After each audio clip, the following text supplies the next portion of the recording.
Hey YouTubers, it's Guardian Mike, and we're talking about the guardianship process. You filed your petition, you have assembled the proper paperwork, or your attorney has, and we're talking about the hearing process.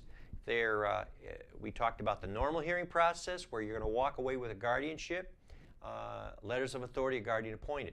We talked about complication one. Uncle Louis, the ward, says, I object. Now there's a second complication.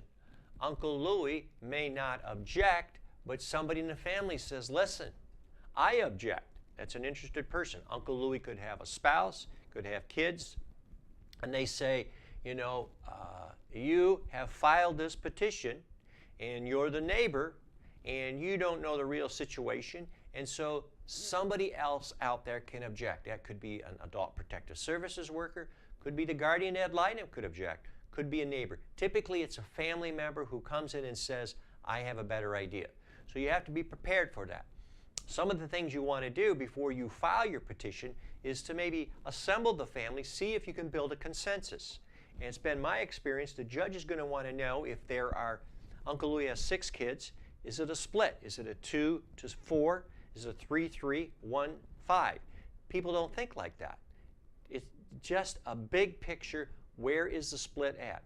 Do you have a lone person out there objecting? And when you first arrive at your first hearing, you got all of maybe 5 minutes, and they just want to know, is there any objections?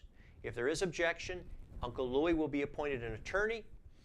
Even if he's not objecting, he'll still get an attorney. Would you agree with that, Mr. Sean? Absolutely. And his rights will be asserted, and the contested matter will be set the matter will be set for a hearing 3 weeks down, 4 weeks down, and then who's ever contesting will have the burden to come forward and say, this is why I think there's no need for a guardian, or that the person that's seeking to be appointed guardian, which could be you, is unsuitable. We'll go into that a little bit later on.